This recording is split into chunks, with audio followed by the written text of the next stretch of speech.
ನಮಸ್ಕಾರ ಸ್ನೇಹಿತರೆ, ನಾನು ಡಾಕ್ಟರ್ ಸಿ ಶರತ್ ಕುಮಾರ್. ನೋಡಿ, ಈ ಬೇಸಿಗೆಯಲ್ಲಿ ಬೆಂಗಳೂರಿನಲ್ಲಿ ನೀರಿಗೆ ಅತ್ಯಂತ ಅಭಾವ ಆಗಿದೆ. ಕಳೆದ ಸುಮಾರು 40 ವರ್ಷಗಳಿಂದ ಇಷ್ಟೊಂದು ನೀರಿನ ಅಭಾವ ಎಂದೂ ಆಗಿರಲಿಲ್ಲ. ಇದಕ್ಕೆ ಹಲವಾರು ಕಾರಣಗಳಿರ್ಬೋದು. ಅದರಲ್ಲಿ ಮೊದಲನೇ ಕಾರಣ ಅಂತಂದರೆ ಜನಸಂಖ್ಯೆ ಹೆಚ್ಚಾಗಿರೋದು. ಸುಮಾರು 50 ವರ್ಷಗಳ ಹಿಂದೆ ನಾನು ಬೆಂಗಳೂರಿಗೆ ಬಂದಾಗ ಇಲ್ಲಿನ ಜನಸಂಖ್ಯೆ ಕೇವಲ 14 ಲಕ್ಷ ಇತ್ತು. ಅವತ್ತು ಬೆಂಗಳೂರು ನಮ್ಮ ದೇಶದ 9ನೇ ದೊಡ್ಡ ಒಂದು ನಗರ ಆಗಿತ್ತು. ಆದರೆ ಇಂದು ನಮ್ಮ ನಗರ ಎಷ್ಟು ಬೆಳೆದಿದೆ ಅಂದರೆ ಭಾರತದ 3ನೇ ಅತ್ಯಂತ ಹೆಚ್ಚು ಜನಸಂಖ್ಯೆ ಉಳ್ಳ ನಗರ ಆಗಿದೆ. ಇವತ್ತು ಸುಮಾರು 2 ಕೋಟಿ ಜನ ಇದ್ದಾರೆ. ಹಾಗಾಗಿ ನೀರು ಹೆಚ್ಚು ಬೇಕಾಗಿದೆ. ಜೊತೆಗೆ ಮಳೆ ಕೂಡ ಕಡಿಮೆ ಆಗ್ತಾ ಇದೆ. ಜೊತೆಗೆ ಕೆರೆಗಳೆಲ್ಲ ಹಿಂದೆ ಹೋಗಿದೆ. ಕೆರೆಗಳನ್ನೆಲ್ಲ ಸೈಟ್ಗಳನ್ನ ಮಾಡಿ ಈ ಕೆರೆಗಳು ನಿಂತೋಗಿದೆ. ಮತ್ತು ನೀರನ್ನ ತೊಗೊಳ್ಳೋದಕ್ಕೋಸ್ಕರ ಬೋರ್ವೆಲ್ಗಳನ್ನ ಕೊಡೋದು ನೀರಿನ ಅಭಾವ. ಇದನ್ನು ನಾವು ತಡೆಗಟ್ಟೋದಕ್ಕೆ ಹಲವಾರು ಕ್ರಮ ತೆಗೆದುಕೊಳ್ಬೋದು. ಅದರಲ್ಲಿ ಒಂದು ಕ್ರಮನ ಇವತ್ತು ನನಗೆ ತೋರಿಸ್ಕೊಡ್ತೇನೆ. ನೀರೇ ಇಲ್ಲದೆ ಗಿಡಗಳನ್ನ ಹೇಗೆ ಬೆಳೆಸ್ಬೋದು ಅಂದರೆ ನೀರು ಬೇಕೇ ಆಗಿಲ್ಲ, ಅಂದರೆ ಬೇಕು, ಒಂದು ಅತ್ಯಂತ ಕಡಿಮೆ ಪ್ರಮಾಣದಲ್ಲಿ ನೀರನ್ನು ಉಪಯೋಗಿಸಿ ಹೇಗೆ ಗಾರ್ಡನ್ನ ಬೆಳವಣಿಗೆ ಮಾಡ್ಬೋದು ಅನ್ನೋದನ್ನು ತೋರಿಸ್ಕೊಡ್ತೀನಿ. ನೋಡಿ ಸ್ನೇಹಿತರೆ, ಇದು double thermocol box method. 2 thermocol ಬಾಕ್ಸ್ಗಳನ್ನ ಉಪಯೋಗಿಸಿ ನೀರು ಅತ್ಯಂತ ಕಡಿಮೆ ಪ್ರಮಾಣದಲ್ಲಿ ನೀರನ್ನು ಉಪಯೋಗಿಸಿ ನಾವು ಈ ಗಿಡಗಳನ್ನ, ಹೂ ಗಿಡಗಳನ್ನ, ಅಲಂಕಾರಿಕ ಗಿಡಗಳನ್ನ, ಈವನ್ ತರಕಾರಿ ಗಿಡಗಳನ್ನ ಬೆಳಿಬೋದು. ಬನ್ನಿ ತೋರಿಸ್ತೀನಿ.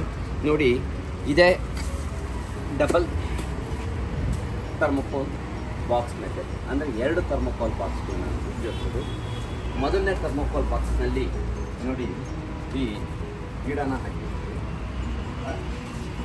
ಇದರಲ್ಲಿ ಏನು ಮಾಡಿದ್ದೀವಿ ಅಂತಂದರೆ, ಈ ನೀರು ಹಿಂದೆ ಇರೋ ರೀತಿಯಲ್ಲಿ, ನೀರು ಆವಿ ಆಗದೆ ಇರೋ ರೀತಿಯಲ್ಲಿ ಈ ಒಂದು ಥರ್ಮೋಕೋಲ್ ಬಾಕ್ಸ್ನಲ್ಲಿ ಮೇಲ್ಗಡೆಗೆ ಇನ್ನೊಂದು ಥರ್ಮೋಕೋಲ್ ಒಂದು ಲೇಯರ್ನ ಹಾಕಿದ್ದೀವಿ.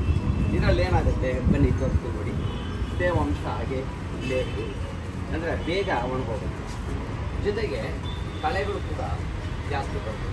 ನೋಡಿ, ಇಲ್ಲೊಂದು ಬಂದಿರ್ತದೆ, ಆದರೆ ಜಾಸ್ತಿ ಕಳೆಯನ್ನು ಬಂದಿದೆ. ನೋಡಿ, ಈ ಥರ್ಮೋಕೋಲು ಒಂದು ಮುಸ್ಲನ್ನು ಕಟ್ ಮಾಡಿ ಸುತ್ತ ಹಾಕ್ತೀವಿ. ಅದು ಆರೋಗ್ಯ ರೀತಿಯಲ್ಲಿ ಒಂದೆರಡು ವೇಸ್ಟು ಈ ಟೈಲ್ಸ್ಗಳು, ಫ್ಲೋರ್ ಟೈಲ್ಸ್ಗೆ ಹಾಕ್ತೀವಿ. ಇದರಲ್ಲಿ ಏನಾಗುತ್ತೆ ಅಂತಂದರೆ ನೀರು ಆವಿಯಾಗುತ್ತೆ. ನೀರು ಹಾಕಿದ್ದು ಇಲ್ಲೇ ಇರುತ್ತೆ. ಜೊತೆಗೆ ನೀರು ಹಾಕಿದ್ದು ಕೆಳಗಡೆ ವೇಸ್ಟ್ ಆಗೋದಿಲ್ಲ. ಬನ್ನಿ ತೋರಿಸ್ತೀವಿ. ನೋಡಿ, ಕೆಳಗಡೆ ಒಂದು ಬಾಕ್ಸ್ ಇದೆ.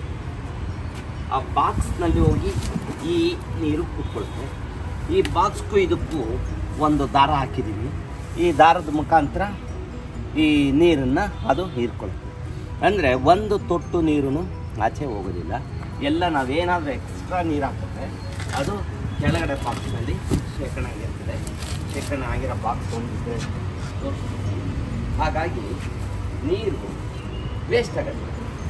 ಸಾಮಾನ್ಯವಾಗಿ ಏನಾಗುತ್ತೆ, ಪಾಟ್ಗೆ ಹಾಕಿದ ನೀರು ಎಲ್ಲ ಆಚೆ ಹೋಗುತ್ತೆ. ಆದರೆ ಈ ಮೆಥಡ್ನಲ್ಲಿ ಒಂದು ಡ್ರಾಪು ನೀರು ಆಚೆ ಹೋಗುತ್ತೆ. ಈ ಎಕ್ಸ್ಟ್ರಾ ಹಾಕಿದ ನೀರು ಕೆಳಗಡೆ ಬಾಕ್ಸ್ನಲ್ಲಿ ಕಲಗುತ್ತೆ. ಬನ್ನಿ ನೋಡಿ, ನೋಡಿ ನೋಡಿ ನೀರು ನೋಡಿ. ಆ ನೀರನ್ನು ಈ ಒಂದು ವೇಸ್ಟ್ ಬಟ್ಟೆನ ಒಂದು ತೂತಿನ ಮುಖಾಂತರ ಹಾಕಿದ್ದೀನಿ.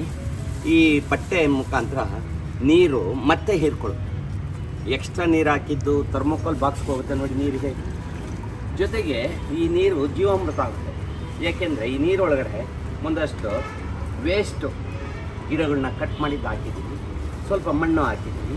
ಹಾಗಾಗಿ ಇದು ಬಯಾಲಜಿಕಲ್ ಡಿಸ್ಇಂಟಿಗ್ರೇಷನ್ ಆಗಿ ಇದು ಜೀವಾಮೃತ ಇದೆ. ಮತ್ತೆ ಹೀರ್ಕೊಳ್ಳುತ್ತೆ. ಈ ಬಟ್ಟೆ ಏನಿದೆ, ಈ ಬಟ್ಟೆ ಹೀರ್ಕೊಳ್ಳುತ್ತೆ. ಸೊ ಎಕ್ಸ್ಟ್ರಾ ನೀರು ಕೆಳಗಡೆ ಪಾಟ್ಗೆ ಹೋಗಿ ಕೂತ್ಕೊಳ್ಳುತ್ತೆ. ಮತ್ತು ಅದೇ ನೀರು ಜೀವಾಮೃತ ಆಗಿ ಕನ್ವರ್ಟ್ ಆಗಿ ವಾಪಸ್ಸು ಗಿಡಕ್ಕೆ ಬರುತ್ತೆ. ಗಿಡ ಒಂದು ಸೈಫರ್ ಮುಖಾಂತರ ಹೇಳ್ಕೊಡುತ್ತೆ. ಹಾಗಾಗಿ 100ಕ್ಕೆ 100ರಷ್ಟು ನೀರು ರೀಸೈಕಲ್ ಹಾಕಿದ್ದು ಗಿಡ ನೋಡಿ ಇಲ್ಲಿ ತೇವಾಂಶ ಇದೆ ನೋಡಿ, ಇದು ನೋಡಿ ಎಕ್ಸ್ಟ್ರಾ ಬಟ್ಟೆ ಹಾಕಿರೋದು. ಈ ಬಟ್ಟೆ ವೇಸ್ಟ್ ಬಟ್ಟೆ ಎಲ್ಲಿಗೆ ಕನೆಕ್ಷನ್ ಇದೆ ಅಂದರೆ ಕೆಳಗಡೆ ಬಾಕ್ಸ್ಗೆ ಒಂದು ತೂತಿನ ಮುಖಾಂತರ. ಹಾಗಾಗಿ ನಾವು ನೀರು ಹಾಕಿದ್ದು ಎಕ್ಸ್ಟ್ರಾ ನೀರು ಹಾಕಿದ್ವಿ ಹೋಗಿ ಕೆಳಗಡೆ ಕೊಡುತ್ತೆ, ಮತ್ತು ಅದೇ ರೀಸೈಕಲ್. ಅಂದರೆ ನೀವು ಒಂದು ಸಾರಿ ನೀರು ಹಾಕ್ಬಿಟ್ರೆ 1 ತಿಂಗಳು ನೀರು ಹಾಕೋದು ಬೇಕಾಗುತ್ತೆ. ಅದ್ರ ಜೊತೆಗೆ ಏನು ಮಾಡುತ್ತೆ, ನೀರು ಅದೇ ನೀರು ಬರೋದಿಲ್ಲ, ಅದು ವಾಪಸ್ ಬರ್ತಾ ಜೀವಾಮೃತ ಬರುತ್ತೆ. ಅಂದರೆ ನಿಮಗೆ ಯಾವುದೇ ರೀತಿಯ ಗೊಬ್ಬರ ಹಾಕೋ ಅವಶ್ಯಕತೆ ಇಲ್ಲ. ಯಾತಕ್ಕೆ ಅಂದರೆ ಆ ಗೊಬ್ಬರನ ಗಿಡಗಳು ಅದೇ ಪಡ್ಕೊಳ್ತವೆ. ಹೇಗೆ ಪಡ್ಕೊಳ್ತವೆ ಅಂತಂದರೆ ಅಲ್ಲಿ ಇರತಕ್ಕಂತಹ ಕೆಳಗಡೆ ನಾನು ಏನು ವೇಸ್ಟ್ ಮಣ್ಣು ವೇಸ್ಟು ಗಿಡಗಳು ಹಾಕಿದ್ದೀವಿ ಅದು ಜೀವಾಮೃತ ಕನ್ವರ್ಟ್ ಆಗ್ತದೆ. ಹಾಗಾಗಿ ಏನಾಗುತ್ತೆ, ಮತ್ತೆ ನೀರು ಎಳ್ಕೊಳ್ಳೋದು ಅದು ಒಳ್ಳೆ ಗೊಬ್ಬರದ ನೀರು ಬರುತ್ತೆ. ಹಾಗಾಗಿ ಎಕ್ಸ್ಟ್ರಾ ಗೊಬ್ಬರ ಹಾಕೋ ಅವಶ್ಯಕತೆ. ಬನ್ನಿ ತೋರಿಸ್ತೀನಿ ಹೇಗೆ ಜೀವಾಮೃತ ಕನ್ವರ್ಟ್. ನೋಡಿ ಒಳಗಡೆ ನೋಡಿ ಬೇರುಗಳೆಲ್ಲ ಹೋಗಿ ಕೆಳಗಡೆ ಗಿಡದಿಂದ ಇದರಿಂದ ಬಾಕ್ಸಿಂದ ನೀರನ್ನು ಹೀರ್ಕೊಳ್ತವೆ. ಇದರ ಸಿಸ್ಟಮ್ ಹೇಗೆ ಅಂದರೆ ಮೇಲ್ಗಡೆ ಗಿಡದೆಲ್ಲ ಹಾಕಿದ ನೀರು ಎಕ್ಸ್ಟ್ರಾ ಆದರೆ ಕೆಳಗಡೆ ಹೋಗ್ತದೆ. ಇದಕ್ಕೆ ಬಾಕ್ಸಲ್ಲಿ ಕೆಳಗಡೆ ಬಾಕ್ಸ್ದಲ್ಲಿ ಕೂತಿಲ್ಲ, ನೀರು ಅಲ್ಲೇ ನಿಂತ್ಕೊಳ್ಳುತ್ತೆ. ಮಳೆ ಬಂದಾಗ ಏನಾಗುತ್ತೆ, ಎಕ್ಸ್ಟ್ರಾ ನೀರೆಲ್ಲ ಬಂದು ಕೆಳಗಡೆ ಬಾಕ್ಸಲ್ಲಿ ಕಲೆಕ್ಟ್. ಹಾಗಾಗಿ ನೋಡಿ ಇಲ್ಲಿ ನೋಡಿ ದಾರ ನೋಡಿ ಈ ದಾರ ನೀರನ್ನ ಹೀರ್ಕೊಳ್ಳುತ್ತೆ. ಜೊತೆಗೆ ಈ ನೀರು ನೋಡಿ ಕೆಳಗಡೆ ಇರೋ ನೀರು ನೋಡಿ ಮಣ್ಣಿದೆ, ಇದು ಈ ಕಂಪ್ಲೀಟ್ ಗೊಬ್ಬರದ ನೀರಾಗುತ್ತೆ. ಸೊ ನೀರು ಮತ್ತೆ ವಾಪಸ್ ಬಂದಾಗ ನಾವು ಹಾಕಿದ್ದು ಫ್ರೆಶ್ ವಾಟರ್ ನೋಡಿ, ಈವನ್ ಬೇರುಗಳನ್ನು ಬಂದು ಅಲ್ಲೋಗಿ ನಿಲ್ಸುತ್ತೆ. ಅದು ಮೇಲ್ಗಡೆ ಬಾಕ್ಸ್ಗೆ ನಾವು ಗಿಡ ಹಾಕಿದ್ದೀವಿ, ಜೊತೆಗೆ ಮೇಲ್ಗಡೆ ಇದರಲ್ಲಿ ಕೆಳಗಡೆ ಇದ್ರ ಬಾಕ್ಸ್ಗೆ ತೂತಿಲ್ಲ. ಅಂದರೆ ನೀರು ಮತ್ತೆ ವಾಪಸ್ಸು ಜೀವಾಮೃತ ಆಗಿ ಕನ್ವರ್ಟ್ ಆಗಿ ಇದು ಕೂತ್ಕೊಡುತ್ತೆ. ಹಾಗಾಗಿ ಒಂದು ತೊಟ್ಟು ನೀರು ಕೂಡ ಈ ವೇಸ್ಟ್ ಆಗೋದಿಲ್ಲ. ಯಾತಕ್ಕೆ ವೇಸ್ಟ್ ಆಗೋದಿಲ್ಲ ಅಂದರೆ ರೀಸೈಕಲ್. ಜೊತೆಗೆ ಮೇಲ್ಗಡೆ ನಾವೇನು ಸರ್ಫೇಸ್ ಇದೆ ಅಲ್ಲಿ ನೀರು ಒಣಗದೇ ಇರೋ ರೀತಿಯಲ್ಲಿ ಥರ್ಮೋಕೋಲ್ನ ಲಿಡ್ ಹಾಕಿದೆ. ಆ ಥರ್ಮೋಕೋಲ್ನ ಲಿಡ್ಡು ಆರೋಗ್ಯ ಇರಲಿ ಗಾಳಿಗೆ ಅಂತ ಸ್ವಲ್ಪ ಒಂದೆರಡು ಈ ನಮ್ಮ ವೇಸ್ಟ್ ಟೈಸ್ ಇರ್ತಲ್ಲ ಸನ್ನಿ ತೋರಿಸಿ ನೋಡಿ ಎಷ್ಟು ಲೆವೆಲ್ ತೆಗಿದೆ ನೋಡಿ. ಕೆಳಗಡೆ ನೋಡೋಣ ನೀರು ಇದೆಯಾ ಅಂತ.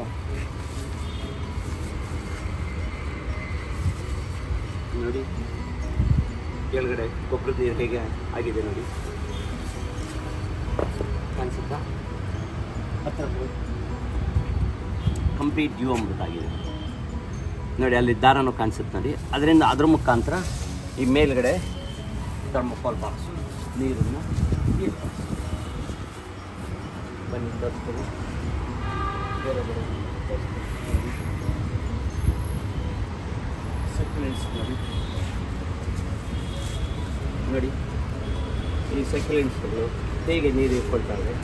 ಅದರಿಂದ ಬಂದಿರೋ ಬೇರುಗಳು ನೋಡಿ ಥರ್ಮೋಕೋಲ್ ಬಾಕ್ಸನ್ನು ದಾಟ್ಕೊಂಡು ಈ ಬಂದಿದೆ, ಇಲ್ಲಿಂದ ನೀರನ್ನ ತಿಳ್ಕೊಳ್ತಾರೆ. ಆ್ಯಂಡ್ ಈ ನೀರು ಗೊಬ್ಬರದ ನೀರಾಗಿ ಕನ್ವರ್ಟ್ ಆಗಿದೆ. ಹಾಗಾಗಿ ನಮಗೆ ಹಾಕಿದ ನೀರು ಒಂದು ಡ್ರಾಪ್ ನೋಡಿ ಎಲ್ಲಾದ್ರೂ ನೀರಿದೆ ಅಂದರೆ ಎಲ್ಲ ನೀರನ್ನು ಅಲ್ಲೇ ಶೇಖರಣೆ ಆಗಿ ಮತ್ತೆ ಅದನ್ನೇ ಬೇಯಿಸಿ ನೋಡಿ. ಕೆಳಗಡೆ ನೋಡಿ ನೀರು ಎಷ್ಟು ಕಲೆಕ್ಟ್ ಆಗಿದೆ, ತೂತಿಂದ ಹೋಗಿ ಅಲ್ಲಿ. ಹಾಗಾಗಿ ಜೊತೆಗೆ ಏನು ಮಾಡ್ಬೋದು, ನಮಗೆ ನೀರು ಒಂದು ತಿಂಗಳು ಬಿಟ್ಟು ನೀರು ಜಾಸ್ತಿ ಆದಾಗ ಮಳೆ ಬಂದಾಗ ಈ ನೀರನ್ನೆಲ್ಲ ಇದು ಗೊಬ್ಬರದ ನೀರು, ಇದು ನೋಡಿ ಒಳ್ಳೆ ಜೀವಾಮೃತ ಇದೆ ಕಲರ್. ಇದನ್ನು ಮತ್ತೆ ನಾವು ಮೇಲ್ಗಡೆ ಗಿಡಗಳಿಗೆ ಹಾಕ್ಕೊಡ್ಬೋದು. ಇದರಲ್ಲಿ ಸ್ವಲ್ಪ ಮಣ್ಣಿನಂಶ ಇರುತ್ತೆ, ಮಣ್ಣಿನಂಶದ ಜೊತೆಗೆ ಈ ವೇಸ್ಟ್ ಎಲೆಗಳಿರುತ್ತೆ. ಇದನ್ನು ಮತ್ತೆ ವಾಪಸ್ ಇಡೋದು. ವಾಪಸ್ ಇಟ್ಟಾಗ ಬಂದು ಅಲ್ಲೇ ಎಕ್ಸ್ಟ್ರಾ ಏನು ನಮ್ಮ ಹತ್ರ ಕಳೆ ಇರುತ್ತೆ, ಗಿಡಗಳು ವೇಸ್ಟ್ ಗಿಡಗಳು ಕಳೆಗಳು ಅವನ್ನ ಕಟ್ ಮಾಡಿಬಿಟ್ಟು ಅಲ್ಲಿ ಒಳಗೆ ಹಾಕ್ಬಿಟ್ರೆ ಒಂದು ತಿಂಗಳೊಳಗಡೆ ಕಂಪ್ಲೀಟ್ ಅದು ಜೀವಾಮೃತ ಆಗಿ ಕನ್ವರ್ಟ್ ಆಗುತ್ತೆ. ಮತ್ತೆ ರೀಸೈಕಲ್ ಆಗ್ತದೆ, ಯಾವುದು ವೇಸ್ಟ್ ಆಗಲ್ಲ ಆಗ್ತದೆ. ಈ ಮೆಥಡಲ್ಲಿ ಏನು ಅಂತಂದರೆ ನಿಮ್ಗೆ ಅಲ್ಲಿ ಏನು ನಿಮ್ಮ ಕಾಡಲ್ಲಿ ಬಿದ್ದಿರ್ತದೆ, ಈ ತರಗೆ ಎಲೆಗಳು, ಈ ವೇಸ್ಟ್ಗಳು, ಕಳೆಗಳು, ಇವನ್ನೆಲ್ಲ ವಾಪಸ್ಸು ಇದರೊಳಗೆ ಹಾಕ್ತಾರೆ. ಅದು ಒಂದು ತಿಂಗಳೊಳಗಡೆ ಗೊಬ್ಬರ ತಗೊಂಡು ಈಗ ಹಾಕಿದ್ವಿ. ನೆಕ್ಸ್ಟು ಅದನ್ನು ನೋಡಿದಾಗ ಕಂಪ್ಲೀಟ್ ಅದು ಗೊಬ್ಬರ ಯಾವುದು ಎಸೆಯಬೇಕಾಗಿಲ್ಲ. ಇದೆಲ್ಲ ಕ್ರೀಮ್ ಏನಿರೋದು. ಜೊತೆಗೆ ಒಂದು ಸ್ವಲ್ಪ ಮಣ್ಣಿದ್ರೆ ಒಂದೇ ಒಂದು ಕಿಡಿ ಮಣ್ಣು ಮತ್ತು ಅದನ್ನು ವಾಪಸ್ಸು ನಾವು ಗೊಬ್ಬರ ಹಾಕಿರ್ತೀವಿ.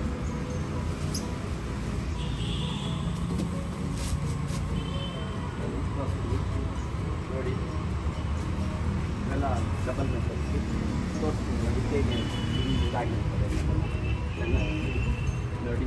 ನೀರಿದೆಯಾ ನೋಡಿ, ಅಲ್ಲಿ ದಾರ ಇದೆಯಾ, ದಾರ ಕಾಣಿಸುತ್ತಾ, ಹೇಗೆ ಕುಡಿತಾ ಇದೆ ನೋಡಿ. ನಾನು ಒಂದು ತಿಂಗಳು ನೀರು ಹಾಕಿಲ್ಲದೆ ಇದ್ರೂ ಯಾವ ಗಿಡನೂ ಒಳ್ಳೆಯದು, ಏಕೆಂದರೆ ಅದು ಮತ್ತೆ ಕೆಳಗಡೆಯಿಂದ ಏರ್ಪಡ್ತದೆ. ಒಂದು ತಿಂಗಳು ಒಂದು ಸಾರಿ ನೀರು ಹಾಕಿದ್ರೆ ಜೊತೆಗೆ ಕೆಳಗಡೆ ಏನು ನೀರು ಜಾಸ್ತಿ ಆಗುತ್ತೆ, ಅದು ಮತ್ತೆ ಅದೇ ನೀರುಗಳಿಗೆ ವಾಪಸ್ ಆಗ್ತದೆ. ಆಗೇನಾಗುತ್ತೆ, ಅದು ಗೊಬ್ಬರದ ನೀರಾಗುತ್ತೆ ನೋಡಿ. ಎಷ್ಟು ಚೆನ್ನಾಗಿ ಸೆಕೆಂಡ್ ನೋಡಿ ನೋಡಿ ಇದು ಹೇಗೆ ಎಲ್ಲ ವೇಸ್ಟ್ ಬಾಕ್ಸ್ ತೋರಿಸ್ತೀನಿ ನೋಡಿ, ಹೇಗೆ ಕನ್ವರ್ಟ್ ಆಗುತ್ತೆ.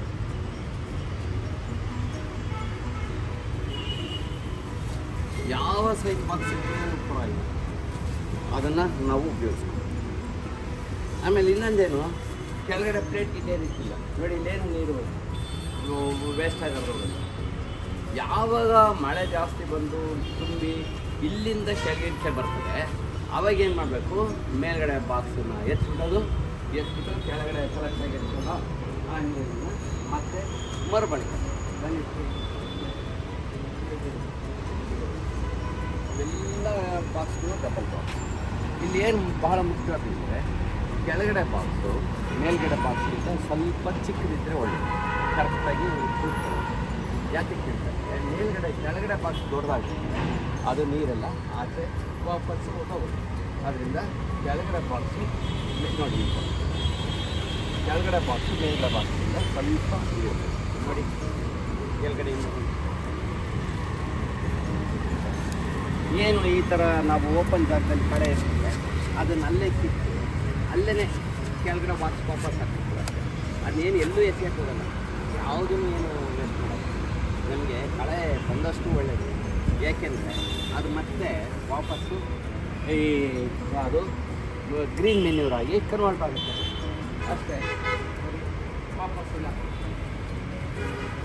ನೆಕ್ಸ್ಟ್ ಅದು ಮೆನ್ಯೂರ್ ಇದೇ ಒಂದು ತಿಂಗಳು ಕಂಪ್ಲೀಟ್ ಕೊಡ್ಬೋದು. ಯಾವುದನ್ನೇನು ಅಲ್ಲೇ ಕೀಳೋದು ಅಲ್ಲೇ ಹಾಕೋದು. ಹೇಗೆ ಇವೆಲ್ಲ ಯಾವುದಕ್ಕೂ ಡೈಲಿ ನೀರು ಅಲ್ಲಿ ಹೋಗಿ ಮುಟ್ಟು ನೋಡ್ತೀವಿ, ಅಲ್ಲೇನಾದರೂ ಅದು ಡ್ರೈ ಆಗಿದ್ದರೆ ಅದೇ ಪಾತ್ರೆ ತೆಗೆಯೋದು, ಕೆಳಗಡೆ ಪಾತ್ರೆಯಿಂದ ನೀರನ್ನ ಜೀವಾಮೃತನ ತೊಗೊಳ್ಳೋದು, ವಾಪಸ್ ನೋಡಿ ಈ ಥರ ಕಳೆನೆಲ್ಲ ತೆಗೆಯೋದು, ಮತ್ತೆ ಅದೇ ಬಾಕ್ಸ್ಗೆ ಹಾಕ್ಬೋದು, ಇಲ್ಲ ಬೇರೆ ಬಾಕ್ಸ್ಗೂ ಹಾಕ್ಬೋದು. ಅವಾಗೇನಾಗುತ್ತೆ, ಇದು ಯಾವುದು ವೇಸ್ಟ್ ಆಗಿದೆ. ಇದು ತುಂಬ ಶ್ರೇಷ್ಠವಾದ ಗ್ರೀನ್ ಮೆನ್ಯೂ. ಈ ಗ್ರೀನ್ ಮೆನ್ಯೂ ಒಂದು ತಿಂಗಳೊಳಗಡೆ ಜೀವಾಮೃತ ಆಗಿ ಮತ್ತೆ ನಮಗೆ ಗೊಬ್ಬರನ ಕೊಡುತ್ತೆ.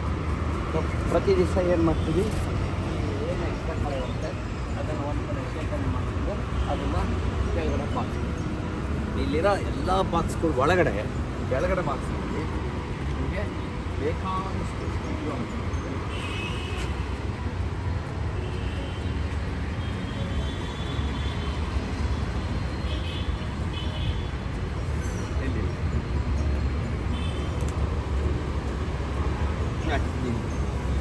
ಒಳಗಡೆ ನೋಡಿ, ದಾರ ನೋಡಿ, ಅಲ್ಲಿ ಜೀವಾಮೃತ ಅಂದರೆ ಕಲೆಕ್ಟ್ ಆಗಿರೋದು ನೋಡಿ. ಅಲ್ಲಿ ಎಲೆ ಎಲ್ಲ ಯಾವ ರೀತಿ ಗೊಬ್ಬರ ಆಗಿದೆ ತೋರಿಸ್ತೀನಿ ನೋಡಿ. ಒಂದು ತಿಂಗಳೊಳಗಡೆ 90% ಡಿಸಿಂಟಿಗ್ರೇಟ್ ಆಗೋಗ್ತವೆ.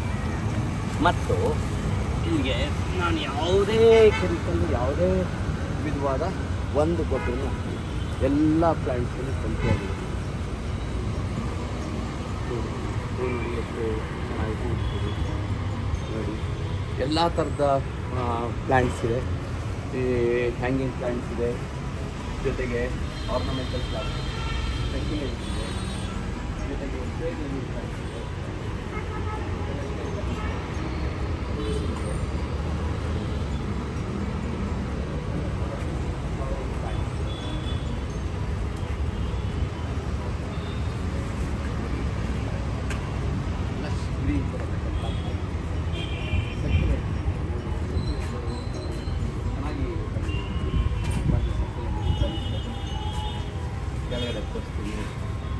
ನೋಡಿ ಫುಲ್ ಅಲ್ಲಿ ಮಧ್ಯದಲ್ಲಿ ಹೋಗ್ತಿರೋ ಇದನ್ನು ದಾರ ನೋಡಿ, ಅದು ಆ್ಯಕ್ಚುಲಿ ದಾರ ಅಲ್ಲ, ನಮ್ಮ ವೇಸ್ಟ್ ಟವಲ್ಗಳು ಇರ್ತದಲ್ಲ ಅದನ್ನು ಕಟ್ ಮಾಡಿ ಹಾಕಿರೋದಷ್ಟೇ. ಇಲ್ಲಿ ಯಾವುದೂ ಹೊಸ್ದಾಗಿ ಕೊಂಡ್ಕೊಬೋದು. ಪ್ರತಿಯೊಂದೂ ಥರ್ಮೋಕೋಲ್ ಬಾಕ್ಸ್ಗಳು ಅಷ್ಟೇ, ಎಲ್ಲ ವೇಸ್ಟ್ ಥರ್ಮೋಕೋಲ್ ಬಾಕ್ಸ್ಗಳು, ಯಾವುದೋ ನ್ಯೂ ಬಾಕ್ಸ್, ಎಲ್ಲ ಕಂಪ್ಲೀಟ್ ರೀಸೈಕಲ್ಡೇ ಥರ್ಮೋಕೋಲ್ ಬಾಕ್ಸ್. ಅಲ್ಲಿ ಒಳಗಡೆ ನೋಡಿ ಗ್ರೀನ್ ಮೆನ್ಯೂ ಅದೂ ಬೆಳೀತದೆ ನೋಡಿ. ಒಂಚೂರು ಅದಕ್ಕೆ ಏನಾದರೂ ಬಿಸಿಬಿಟ್ರೆ ಅದೂ ಬೆಳೀತದೆ, ಏನಿಲ್ಲ, ವಾಪಸ್ ಹಾಕ್ಬಿಟ್ರೆ ಆಗೋಯ್ತು ಅಷ್ಟೇ. ಅದು ಮೆನ್ಯೂ ಹಾಕಿ ಮಾಡ್ತಾರೆ. ನಮಗೆ ಬೆಳೆದಷ್ಟು ಒಳ್ಳೆಯದು, ಯಾಕೆಂದರೆ ಮತ್ತೆ ಅದನ್ನೇನು ಎಸೆಯಲ್ಲ, ಕಳೆನ ರೀಯೂಸ್ ಮಾಡಿ ರೀಸೈಕಲ್ ನೋಡಿ. ಒಳ್ಳೆ ಸೆಕ್ಯುರಿಟಿ ಒಳಗಡೆ ತುಂಬಿ ತುಳುಕ್ತಾ ಇದೆ ನೋಡಿ ಜೀವಾಮೃತ.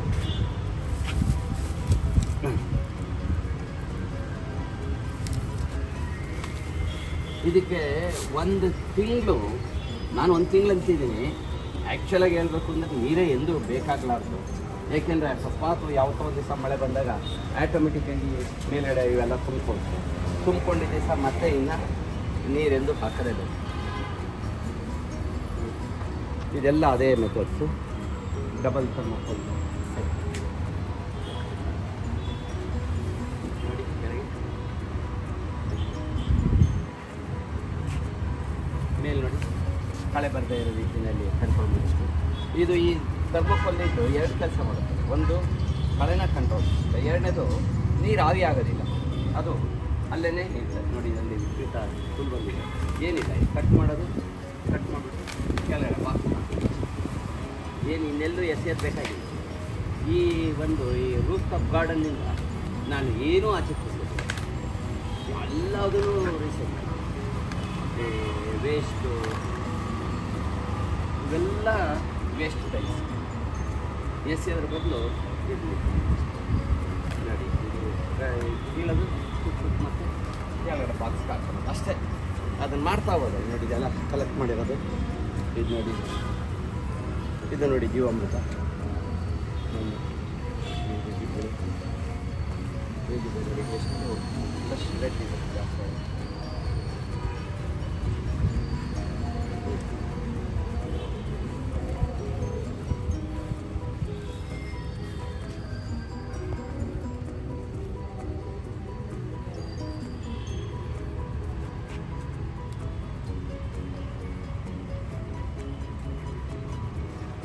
ನೀವು ನೋಡಿ ವೇಸ್ಟ್ ಥರ್ಮೋಕೋಲ್ ಬಾಕ್ಸ್ಗಳು ರೆಡಿ ಮಾಡ್ಕೊಂಡಿರೋದು. ಈ ಥರ್ಮೋಕೋಲ್ ಬಾಕ್ಸ್ಗಳನ್ನ ನೆಕ್ಸ್ಟ್ ನನಗೆ ಯಾವ ಲಿಡ್ಗಳಿಗೆ ಬೇಕಾದ್ರೆ ಲಿಡ್ಗಳು ಮಾಡ್ಕೊಳ್ಳೋದು, ಬಾಕ್ಸ್ ಬೇಕಾದ್ರೆ ಮಾಡ್ಕೊಳ್ಳೋದು. ಸ್ನೇಹಿತರೆ, ಇದು double thermocol box, no water technique of maintaining the garden. ಎರಡೆರಡು ಥರ್ಮೋಕೋಲ್ ಬಾಕ್ಸ್ಗಳನ್ನ ಉಪಯೋಗಿಸಿ ನೀರೇ ಇಲ್ಲದೆ ಅಥವಾ ಅತ್ಯಂತ ಕನಿಷ್ಠ ನೀರಿನಲ್ಲಿ ಈ ಒಂದು ಹೂತೋಟವನ್ನು ಮೇಂಟೈನ್ ಮಾಡೋದು. ಇದು ರೂಫ್ ಟಾಪ್ನಲ್ಲಿ ಇದನ್ನು ಮಾಡಿದ್ದೇ ಆದರೆ ಪ್ರತಿಯೊಬ್ಬರು ನೀರೇ ಬೇಕಾಗುತ್ತೆ. ನೀರಿಲ್ಲದೇ ನೀವು ಗಾರ್ಡನ್ ಮೇಂಟೈನ್ ಮಾಡಿ. ಮಳೆ ಬಂದಾಗ ನೀರನ್ನು ಶೇಖರಣೆ ಮಾಡೋದಕ್ಕೆ ಓಪನ್ ಥರ್ಮೋಕೋಲ್ ಬಾಕ್ಸ್ಗಳು ಇಟ್ಟಿದ್ದೀನಿ. ಈ ಓಪನ್ ಥರ್ಮೋಕೋಲ್ ಬಾಕ್ಸ್ಗಳಲ್ಲಿ ನೀರು ಶೇಖರಣೆ ಆಗುತ್ತೆ. ಅದನ್ನು ನೆಕ್ಸ್ಟ್ ಡೇನೆ ಅದ್ರ ಜೊತೆಗೆ ಅಲ್ಲಿ ಸ್ವಲ್ಪ ಮಣ್ಣು ಎಲೆಗಳು ಹಾಕೋದ್ರಿಂದ ನೋಡಿ ಇದೆಲ್ಲ ವೇಸ್ಟು ಯಾವುದೂ ಆಚೆ ಕಿಸಲ್ಲ, ಅದು ಎಲ್ಲ ಕ್ಲೀನ್ ಮೆನ್ಯೂ ಥರ್ಮೋಕೋಲ್ ನೋಡಿ. ಇದು ಜೀವಾಮೃತ ಟ್ಯಾಂಕ್, ಈ ನೀರೂ ವೇಸ್ಟ್ ಆಗುತ್ತೆ. ನಾವು ತೊಳಿತೀವಲ್ಲ, ಆ ತೊಳೆದಿದ್ದು ನೀರೆಲ್ಲ ಇಲ್ಲಿ ಇರ್ತದೆ.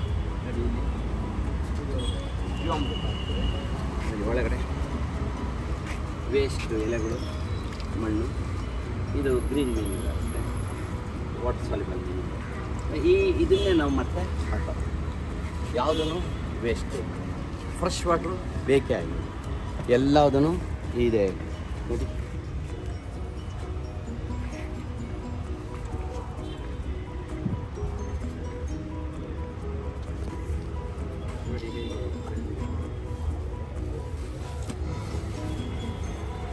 ನೋಡಿ ಅಲ್ಲಿ ಒಳಗಡೆ ಹಾಕಿರೋ ಗಿಡಗಳು ಥರ್ಮೋಕೋಲನ್ನು ದಾಟ್ಕೊಂಡು ಬರ್ತವೆ. ಒಂದು ಥರ್ಮೋಕೋಲ್ ಬಾಕ್ಸು ಸುಮಾರು ಮಿನಿಮಮ್ 1 ರಿಂದ 2 ವರ್ಷ ಬರ್ತದೆ. ಅದನ್ನಾದ ನಂತರ ಅದು ಕ್ರ್ಯಾಕ್ ಆಗ್ಬೋದು ಅಥವಾ ಗಿಡಗಳು ಸೈಡಿಂದ ಬೆಳಪ ಬರ್ಬೋದು. ಆವಾಗ ಏನು ಮಾಡಬೇಕಾಗುತ್ತೆ, ಅದನ್ನು ರೀಪಾಟ್ ಮಾಡಬೇಕು. ಹಳೆಯ ಥರ್ಮೋಕೋಲ್ ಬಾಕ್ಸ್ ಏನು ವೇಸ್ಟ್ ಆಗೋದಿಲ್ಲ, ಅದನ್ನು ತಕ್ಕೊಂಡು ಅದಕ್ಕೆ ಟೇಪ್ ಸುತ್ತಲು ಅದನ್ನು ಮತ್ತೆ ನೋಡಿ ಇವೆಲ್ಲ ಟೇಪ್ ಹಾಕಿದ್ರು. ಟೇಪ್ ಹಾಕಿದ್ರೆ ಯಾಕೆ ಅಂತಂದರೆ ಗಿಡಗಳು ಅದು ಥರ್ಮೋಕೋಲ್ ಬಾಕ್ಸ್ ಸುಲಭವಾಗಿ ಇದಾಗ್ತದೆ. So friends, thank you very much for watching my video. If you like the video, kindly give a like button. Most importantly, share with your friends who maintain the garden, so that you will save the water, save the life. The water is very precious, and save it. And also see that our city never suffers again with water shortage. ಸ್ನೇಹಿತರೆ, ಇದಿಷ್ಟಿತ್ತು ಈ ಒಂದು roof top ಗಾರ್ಡನ್ದು ಒಂದು video. Like ಆಗಿದ್ದರೆ ಇದನ್ನು like button ಇಟ್ಟು, ನಮ್ಮ ಚಾನಲ್ಗೆ subscribe ಆಗಿದ್ದರೆ ಇದನ್ನು ಸಬ್ಸ್ಕ್ರೈಬ್ ಮಾಡಿ. It is free of cost. ನಮ್ಮ ನಗರವನ್ನು ಇನ್ನೂ ಒಳ್ಳೆಯ ನಗರವನ್ನಾಗಿ ಬೆಳೆಸೋಣ. ಉದ್ಯಾನ ನಗರಿ ಅನ್ನೋ ಹೆಸರನ್ನ ಉಳಿಸ್ಕೊಳ್ಳೋದಕ್ಕೆ ಪ್ರಯತ್ನ ಪಡೋಣ. ಮತ್ತು ಈ ನೀರಿನ ಶಾರ್ಟೇಜು ಈ ಮುಂಬರುವ ದಶಕಗಳಲ್ಲಿ ಬರದೇ ಇರೋ ರೀತಿಯಲ್ಲಿ ನೋಡ್ಕೊಳ್ಳೋಣ. Thank you. ನಮಸ್ತೆ. Doctor C Sharath Kumar signing.